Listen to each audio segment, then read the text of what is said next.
Corbac, aujourd'hui en fait, bon, ça va être une courte vidéo je pense.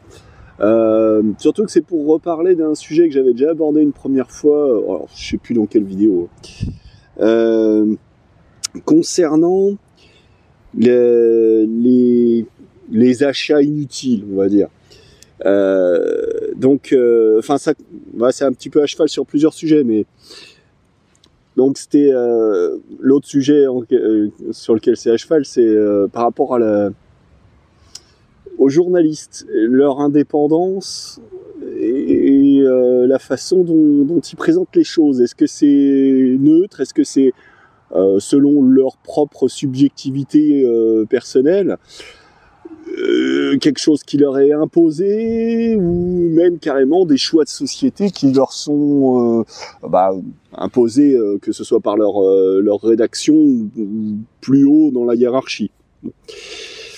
En fait, c'était alors je crois que c'était ce midi aux infos sur la 3. Il y avait un sujet qui parlait des hard discounts. Les Lidl, Action et compagnie. Enfin, Lidl, je sais pas si c'est considéré comme du hard discount. Enfin, bon, bref, vous voyez le genre. Et donc voilà, il y avait ce sujet sur les hard discounts qui était intéressant. Enfin, intéressant. Sujet de... Voilà. Mais, alors, il parlait d'un truc sur la fin. Sur la toute fin du sujet, je sais pas si c'était pas la dernière phrase, carrément. J'espère qu'on va m'entendre parce qu'il y a le vent là, vent d'est qui souffle un peu fort, mais là normalement je dois être à côté là. Enfin bref, et le sujet se terminait en disant que un des pièges du hard discount à l'heure actuelle là, donc tous les actions et compagnie là, c'est qu'en plus je veux dire de l'alimentaire et tout ça, il y a tout un tas de petits gadgets, de petits achats supplémentaires en déco, en bricolage, qui sont proposés en plus. Et il disait donc que c'était un piège, qui incitait à consommer plus que de raison. Ce qui est pas faux en soi, mais bon, alors mettre ça sur le dos des hard discounters, excusez-moi, mais Carrefour n'a pas attendu, et pour autant que je sache, c'est pas du hard discount, donc faut arrêter de se foutre un petit peu de la gueule du monde quand même. Mais bon, les hard discount, ceux qui vont dans les hard discount, c'est les pauvres, c'est de votre faute les pauvres, voilà, c'est un petit peu toujours pareil quand même. Mais là surtout, c'était pas tellement culpabiliser les gens par rapport au fait que ils achètent des merdes inutiles dont ils n'ont pas vraiment besoin, parce que ça, il y a ce côté pour acheter pour se sentir exister, c'est un petit peu triste qu'on en soit là, mais c'est une des dérives de notre société, et on nous a bien fait comprendre que fallait acheter pour être heureux. Alors, regardez, j'achète tout plein de trucs, oh là là, qu'est-ce que je me fais plaisir à acheter des trucs, bref. Mais là, c'est pas tellement le truc là, ce qui soulevait et que je voulais relever, c'est l'hypocrisie par rapport à la culpabilité accentuée sur le dos du consommateur du bilan carbone, parce que ils en viennent à te dire sur la fin du sujet que donc tous ces achats plus ou moins inutiles, que ce soit de la déco, des trucs comme ça qu'on t'incite à acheter, sachant que c'est certainement plus là-dessus qu'ils font leur marge que sur les autres produits qui sont des produits d'appel, la bouffe et compagnie. C'est sur les produits accessoires qu'ils font plus de bénéfices. Enfin, il me semble que dans ce genre de business, c'est comme ça que ça marche. Mais bon, peu importe, c'est pas la question. C'est plutôt le côté, ils te font culpabiliser là, donc dans le reportage, en disant que c'est en faisant ce genre d'achat inutile que on rentre chez soi avec plus lourd dans sa voiture, et donc on a un bilan carbone plus élevé à cause de ce genre de petits achats. Soyons clairs, c'est pas les 100 grammes de ton petit cadre photo ou je sais pas quoi en plus dans ta bagnole qui va faire que tu vas plus consommer. Hein. Je veux dire, il suffit qu'à un moment, par inadvertance, tu t'es pas le pilotage pile poil optimisé, que tu es un tout petit peu trop appuyé sur ta pédale d'accélérateur, c'est ton bilan carbone, il est cramé là. Hein. Voilà, faut arrêter les conneries. Donc, le vrai bilan carbone supplémentaire, inutile, plutôt que de vouloir, comment dire, culpabiliser les gens sur ce genre de broutille, hein, parce que ça c'est de la broutille, le vrai surplus de bilan carbone là qu'il y a dans l'histoire, est-ce qu'il serait pas plutôt sur le fait que on fasse fabriquer en Chine avec des usines électriques qui tournent au charbon, alors bien que maintenant ils ont fait des gros efforts là-dessus, est-ce que le fait que ça vienne depuis la Chine en cargo conteneur qui balance des tonnes de CO2 dans l'atmosphère, et puis la fabrication inutile de gadgets inutiles, est-ce que c'est pas plutôt là-dessus qu'il y a un vrai surplus de bilan carbone honteux? Mais sauf que c'est pas ça, on va pas te le dire, parce que ça c'est des commerçants, des industriels, tout ça. Bon, faut faire tourner l'économie, hein. Non, ayez honte, vous les pauvres qui achetez des merdes inutiles, hein, parce que regardez, quand vous venez, vous rentrez chez vous de vos courses avec 100 grammes de plus dans la bagnole, oh là là, ça produit le trou dans la couche d'ozone et mes couilles sur ton nez. Tu vois ce que je veux te dire? Donc c'est vraiment se foutre de la gueule du monde que d'appuyer sur ce genre de détails. Parce que c'est vraiment du détail. C'est pas ça qui fait que on est en train de polluer inutilement. Non, c'est le fait de fabriquer ces merdes, les faire venir en France. Oui, ça fait tourner l'économie. Super. Est-ce qu'on pourrait pas avoir les mêmes, je veux dire, le même niveau de vie sans acheter ces merdes? Et est-ce que l'économie s'en porterait plus mal? Vraiment? Ah ouais, mais ça fait des emplois en moins et tout ça. Mais dites, vous savez, j'entendais là, Decathlon, c'est la marque préférée des Français. Les actionnaires de Decathlon qui ont fait 1 milliard de bénéfices l'année dernière, hein, de bénéfices en tant qu'actionnaires, hein. C'est aussi eux qui sont propriétaires de, vous savez, Auchan, qui a fermé, que c'est fait des centaines et des milliers d'emplois qui ont fait plouf. Vous voyez? Vous savez, les actionnaires, ils sont bien contents de rafler les bénéfices quand il y en a. Ah, ils ont investi au départ, ils ont pris des risques, hein. Ils raflent les bénéfices. Par contre, quand il y a besoin de remettre la main à la poche parce que l'entreprise elle est en difficulté, ils vous disent d'aller vous faire enculer et ils vont investir leur billes ailleurs. Donc en fait, ces gens-là, ils investissent une fois et ensuite ils font que prendre. Vous voyez? Ah ouais, mais il y a des fois, ils se font baiser, hein. Ah, il y a qu'à voir tous les petits actionnaires sur l'histoire du tunnel sous la Manche. Ouais, les petits actionnaires, pas les gros. Vous voyez? Donc vraiment, vous savez, à tous ceux qui vous disent que on me l'a sorti, oh là là, selon toi, les pauvres, ils sont gentils, c'est le bien, et les riches c'est le mal et tout ça. Et justement, souvenez-vous de ce genre d'exemple dont je vous parle là à l'instant, quand vous dites des conneries comme ça. Bien évidemment que les pauvres, c'est pas les gentils, hein, faut arrêter de voir ce monde de façon manichéenne, hein, mais s'il y a des méchants, en tout cas, c'est les riches. Ça, c'est sûr. Parce que c'est eux qui tirent le bénéfice. C'est eux qui sont plus riches que ce qui serait nécessaire à leur bonheur. Vous voyez? Mais quand on est riche, on en veut plus pour être plus heureux. Vous voyez? Qu'est-ce qu'ils vont en foutre de leur putain de milliards, ces gens-là? 1 milliard. Combien il faut de vie à un pauvre pour dépenser 1 milliard? Donc non, les riches, c'est pas des gentils. Les pauvres, c'est clairement pas eux les méchants. Hein? Alors ensuite, il y a toutes les nuances à apporter dans tout ce raisonnement, hein, parce que bien évidemment qu'il y a des pauvres qui sont des salopards, hein, et puis il y a des riches qui sont vraiment sympas, hein. Mais c'est plus facile d'être sympa quand t'as du pognon que quand t'es pauvre. Et pourtant, des pauvres avec le cœur sur la main, j'ai l'impression que proportionnellement, il y en a plus que des riches. Vous voyez? Donc, faut pas tomber dans ce piège un peu trop facile. Vous savez, comment dire?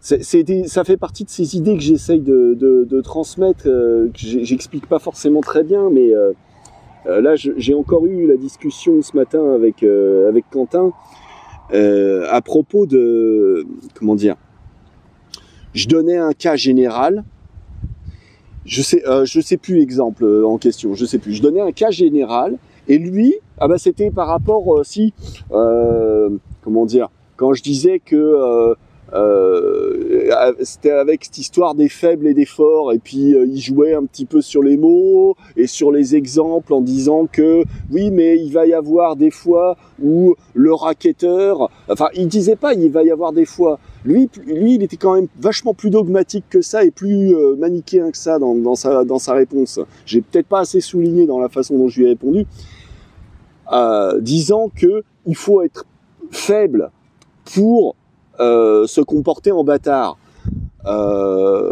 Mais non, tous les cas de figure existent. Croire qu'il n'y a que des faibles qui vont... Alors moi, pour illustrer mon propos, je lui disais, tu sais, le mec qui va racketter, il va pas s'en prendre à un gros balèze qui va le plier en deux. Il va s'en prendre à une petite mamie, comme l'exemple que je disais l'autre fois. Il va s'en prendre à une gonzesse, comme l'exemple que je disais l'autre fois. Il va s'en prendre à quelqu'un qui lui semble plus faible que lui. Et lui, Quentin, donc, me répondait, et je dis ça sans agressivité, sans aucune envie de lui nuire d'une quelconque façon en disant ça, ou de le rabaisser ou quoi. Non, non. Mais simplement, je veux souligner le fait que lui, il mentionnait un cas particulier en disant que certaines fois, alors il le disait même pas sous la forme de certaines fois, mais il disait que le mec qui va racketter, lui il avait connu un mec qui était balèze mais qui s'était fait emmerder par des moins balèzes que lui. Ben, sauf qu'il n'avait pas la force d'esprit, et que voilà, je dissocie pas vraiment la force d'esprit et la force physique, parce que des fois ça va être la force physique qui va primer, des fois la force d'esprit, et des fois ni l'un ni l'autre, mais ça dépend des circonstances, ça dépend des cas. Et il faut pas se baser sur un cas particulier pour en faire une règle générale. Non, c'est l'exception qui confirme que le reste, qui n'est pas l'exception, le reste, c'est ça la règle. Mais il y a les exceptions, il y a toujours des exceptions. L'exception qui fait la règle. Vous voyez ? C'est ça ce que j'essaye de vous dire quand je vous parle de cette exception qui fait la règle. C'est là, il s'appuyait sur un exemple particulier qui est un exemple plus ou moins exceptionnel pour dire « Ah, tu vois, ça marche pas ». Bien sûr que si, ça marche. C'est juste que toi, tu as envie de voir ce truc-là parce que ça te conforte dans ton narratif ou dans... Voilà. Peu importe les raisons que toi, tu as personnellement d'y voir quelque chose de faux, réfléchis dans le cas général. Bien sûr que peut-être que dans ce cas-là, ouais, effectivement, il peut y avoir des exceptions, mais ça reste des exceptions. Le cas général, c'est pas ça. Faut raisonner en termes de cas général. Ensuite, bien évidemment, ça veut pas dire que tout le monde doit rentrer dans la règle générale, et puis si t'as la tête qui dépasse, on coupe. Bah non.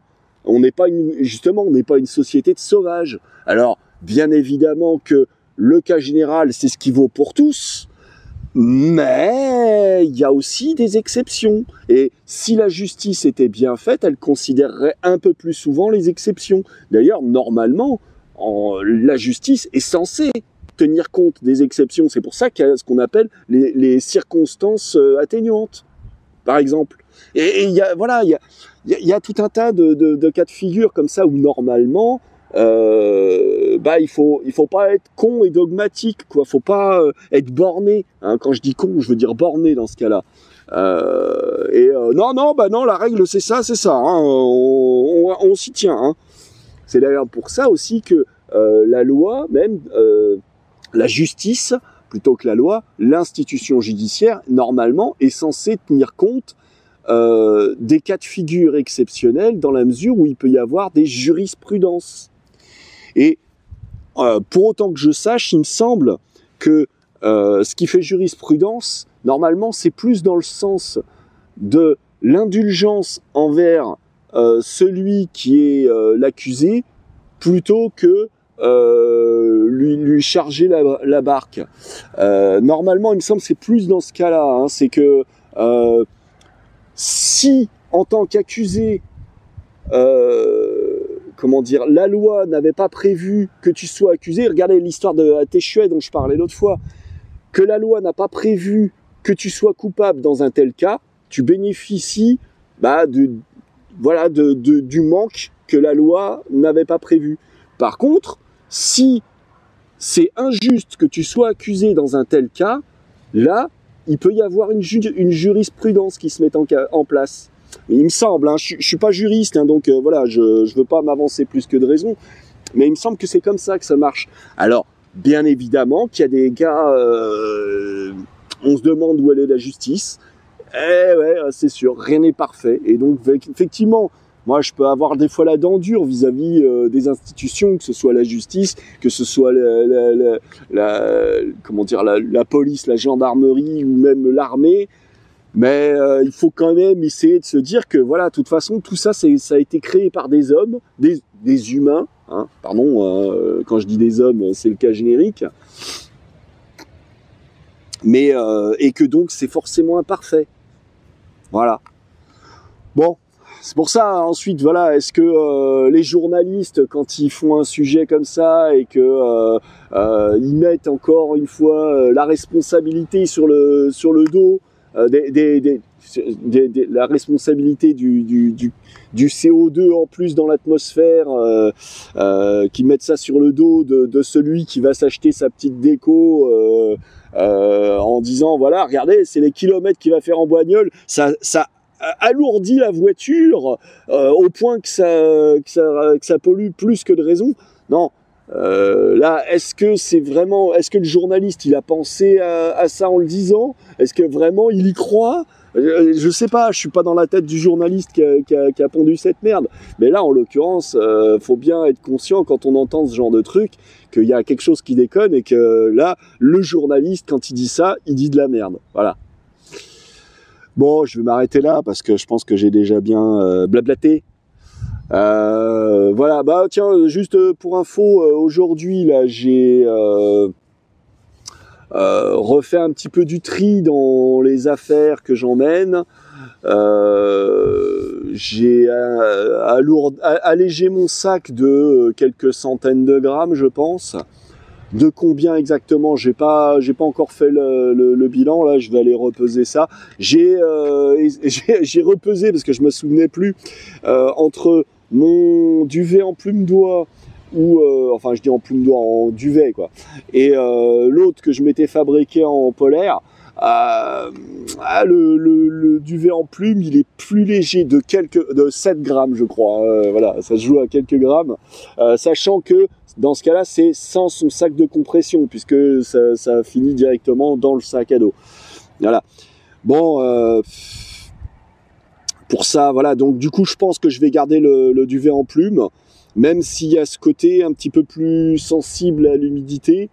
Bon, surtout avec la saison qui avance, je devrais être tranquille.